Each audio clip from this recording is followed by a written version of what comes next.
November 1994. Capitol Records Studio A, Los Angeles. Dean Martin, 77 years old, dying of emphysema, barely able to breathe, walked into a recording studio for the first time in 7 years. His children didn't know he was there. His manager didn't authorize it. The session wasn't booked through official channels. Dean had called the studio owner directly, an old friend from the 1950s, and said, "I need to record something. Just me and a piano. No band, no production, just the truth." For 3 nights, from midnight to 3 a.m., Dean Martin recorded an album. 12 songs, no retakes, no edits, just raw one-take performances. His voice was shot, ravaged by decades of smoking and alcohol, weakened by the disease that was killing him. He could barely hold notes. He had to pause between phrases to catch his breath. But the emotion was devastating. When the sessions were finished, Dean took the master tapes, thanked the engineer, and left. He died 14 months later on Christmas Day, 1995. The tapes disappeared. For 23 years, nobody knew they existed. Until 2018, when Dean's daughter Deanna was going through storage units and found them. She listened once, then she locked them away. When asked about releasing the album, she said something that shocked everyone. This album would destroy people, not because it's bad, but because it's too real. My father spent his entire life hiding behind the drunk act, the cool persona, the performance. On these tapes, he finally stopped hiding. And what he revealed, it's not something I think the world is ready to hear. You think you know Dean Martin's music? The hits. That's Amore. Everybody Loves Somebody. Volri. Songs that made you smile, made you feel good, made you forget your problems for 3 minutes. This album is the opposite. These are songs about regret, about failure, about dying alone, about a life lived in performance of happiness while drowning in sadness. Dean called the album The Last Confessional. And, according to the engineer who recorded it, Dean said, "I've spent 60 years lying in songs, making people think life is beautiful and love is easy and everything works out. This is the truth. This is what I should have been singing all along, but nobody wanted to hear it, so I'm recording it now, not for them, for me. So that when I'm gone, there's proof that I was real, that underneath Dean Martin was Dino Crecciati, and Dino was sad." This is the story of the album that will never be released. The 12 songs Dean Martin recorded as his final statement, and why his family believes keeping them hidden is the ultimate act of love. Let's understand the context. November 1994. Dean Martin was living alone in his Beverly Hills home. His son Dino had been dead for 7 years. Dean hadn't performed since 1991. He'd become a recluse, spending his days watching westerns, smoking cigarettes despite the oxygen tank in his living room, drinking despite his doctor's warnings. He was waiting to die. His children would visit, but Dean was distant, present physically, but absent emotionally. He'd smile, make small talk, pretend everything was fine. The mask never dropped. But inside, Dean was suffocating, not just from the emphysema, from the weight of a lifetime of secrets, of pain he'd never processed, of truths he had never spoken. One night in October 1994, Dean called his old friend Jack Hansen, who owned a small recording studio in Hollywood. Jack had engineered some of Dean's early albums in the 1950s. They'd stayed in touch over the decades. "Jack," Dean said, his voice raspy and weak, "I need to record something." "Sure, Dean, what's the project?" "It's not a project, it's—" "Jack, I'm dying. I know it. You know it. And before I go, I need to tell the truth. I need to sing the truth. Just once. Can you help me?" Jack hesitated. "Dean, are you sure? Your voice isn't what it used to be. Maybe we should—" "I don't care about my voice," Dean interrupted. "I care about finally being honest. Can you do this for me or not?" Jack agreed. They scheduled 3 midnight sessions, November 7th, 9th, and 11th. Dean insisted on late nights because he didn't want anyone to know, didn't want his family worrying, didn't want Capitol Records trying to turn it into a commercial release. This was private, personal, a final statement for himself, not the world. The first night, Dean arrived at the studio at 11:45 p.m. Jack was shocked by his appearance. Dean had always been impeccably dressed, perfectly groomed, but that night he looked like a ghost. Gaunt, pale, moving slowly, he was carrying a notebook filled with handwritten lyrics. "Jack," Dean said, sitting at the piano, "I wrote these over the last 6 months. They're not good songs. They're not songs people will want to hear, but they're mine. They're real. And I need to get them out before I die." The first song Dean recorded was called "The Man I Pretended to Be." Jack still remembers it vividly. The melody was simple. Just Dean at the piano, playing basic chords. His voice was weak, cracking on high notes, but the emotion was overwhelming. The lyrics were devastating. He sang about creating Dean Martin as a character, about how Dino Crocetti died in 1941 when he changed his name, about spending 60 years playing a role, about forgetting who he really was underneath the performance. By the end of the song, Dean was crying, not performing crying, real, ugly, broken crying. He finished the last line, sat at the piano in silence for a full minute, then said, "That's the one. Don't let me re-record it. If I do it again, I'll try to make it sound better. And it needs to sound broken. Because I'm broken." Over 3 nights, Dean recorded 12 songs. Jack Hansen described them in a rare 2019 interview. "Every song was a confession. The man I pretended to be about his fake persona, Angela's son, about his mother, and the guilt he carried for not being the son she deserved. Betty, Jean, Catherine. A song apologizing to his 3 wives for being emotionally unavailable. Dino's last flight, about his son's death and Dean's belief that he'd failed as a father. Jerry's goodbye, about Jerry Lewis and how their split haunted Dean for 40 years. The empty stage, about performing for decades but never feeling fulfilled. Steubenville Rain, about poverty, shame, and trying to escape your past. The drink that wasn't, about the apple juice in his glass and the lie everyone believed. Christmas Morning, about his mother dying on Christmas and how every holiday became torture. Sinatra's Shadow, about feeling inferior to Frank despite being just as successful.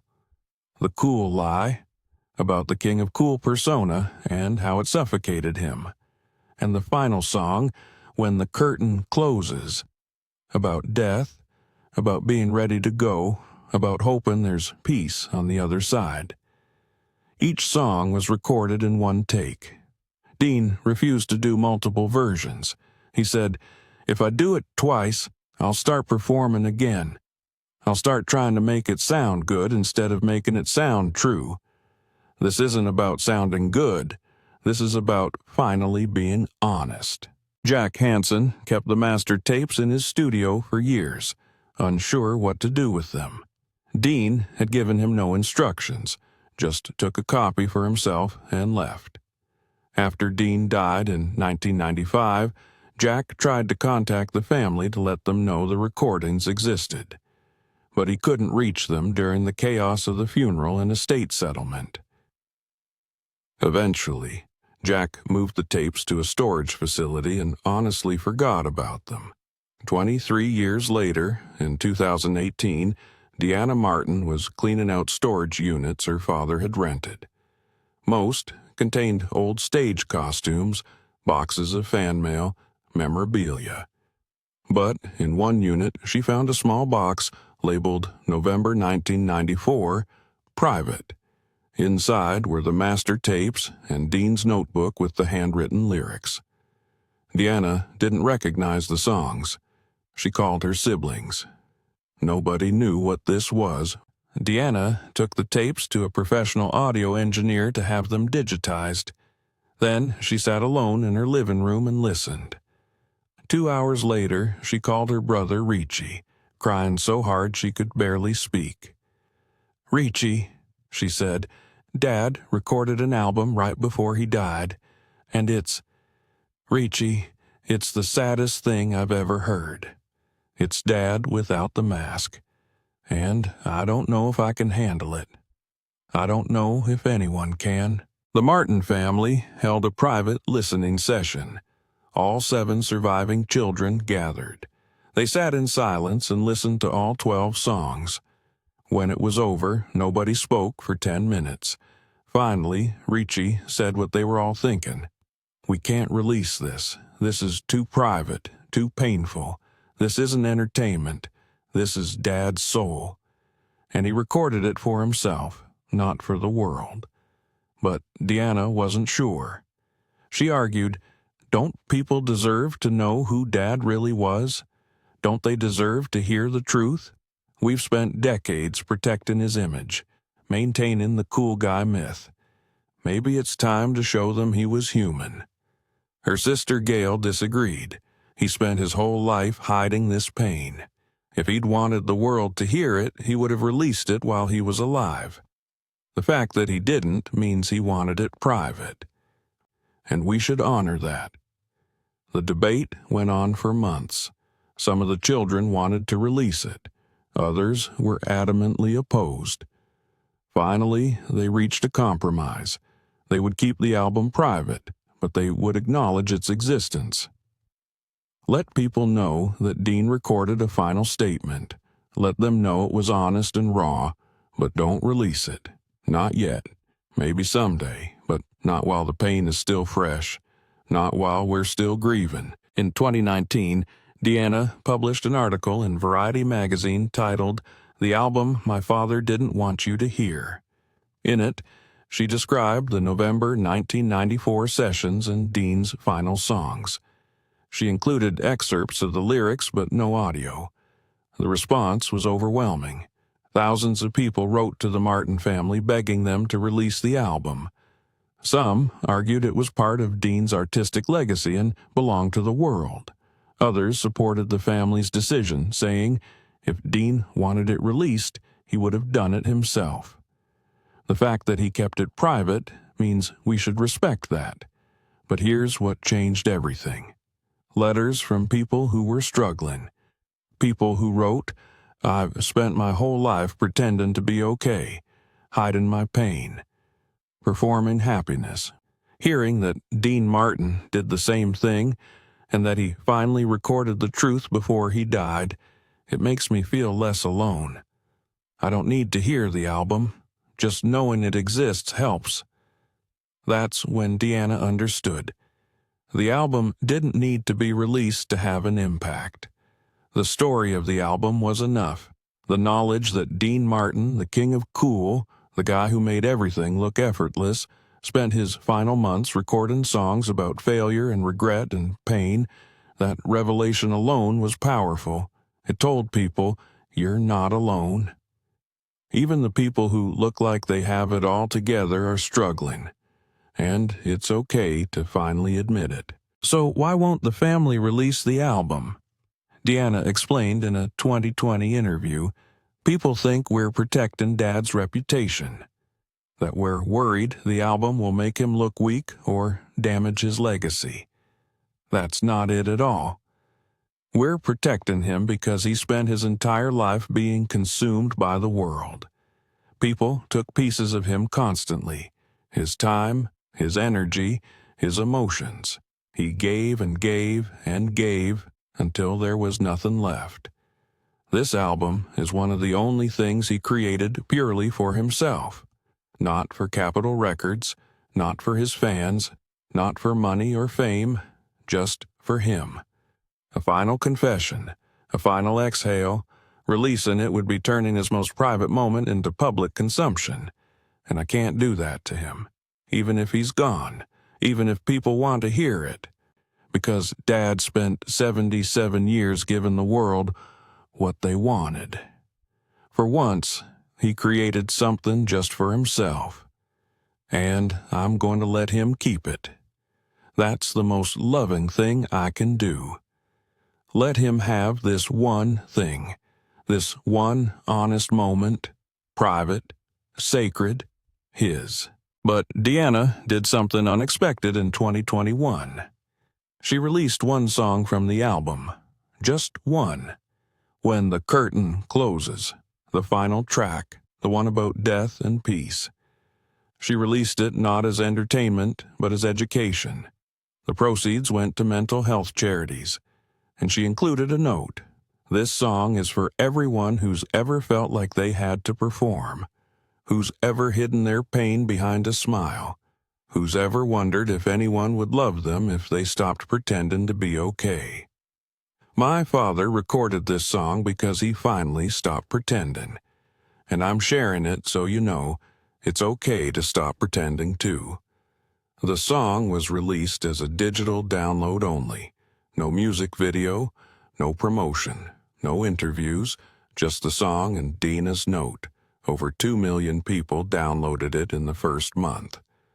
The reviews were unlike anything in music journalism. Nobody critiqued Dean's voice. Nobody compared it to his earlier work. They just said, "This is what honesty sounds like." Critics wrote, "Dean Martin's voice is destroyed. He can barely hold a note. But the emotion is so raw, so unfiltered, that it transcends technical skill.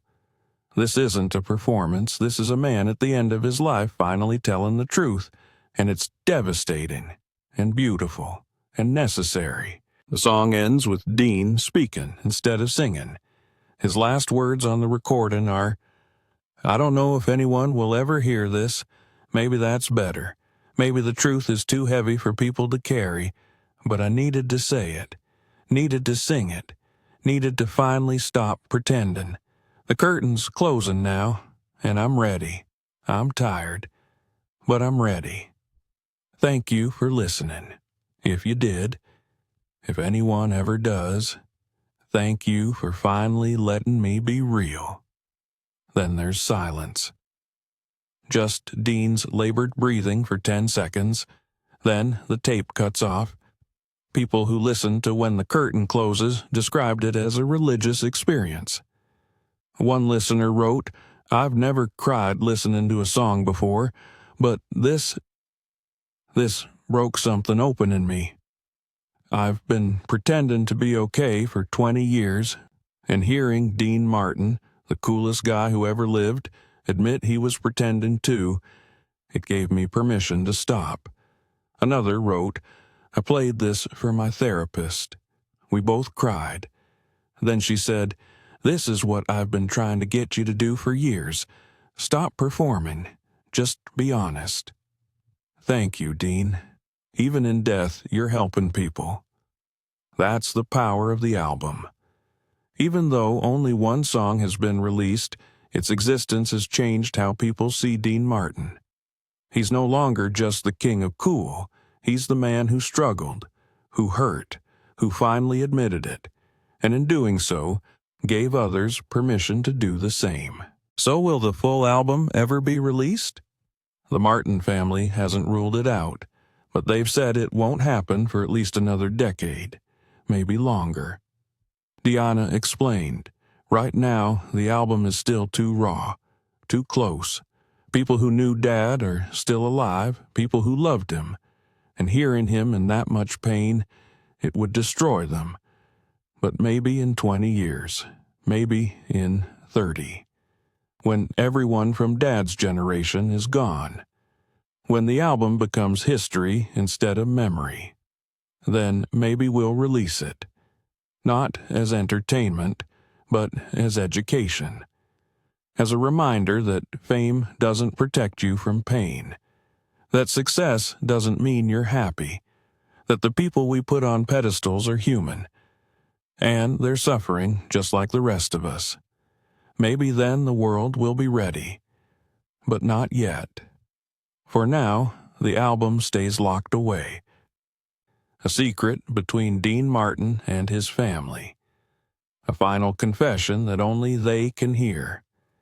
And maybe that's how it should be. Maybe some things are too sacred to share. Maybe the most loving thing you can do for someone who spent their life performing is let them have one moment that's just theirs, private, real, untouchable. So the next time you hear Dean Martin singing That's Amore or Everybody Loves Somebody, remember there's an album you'll never hear. 12 songs recorded in the middle of the night by a dying man who finally stopped pretending. Songs about regret and failure and pain and truth. Songs that were too honest for the world, too real for public consumption. The album exists, locked away, waiting.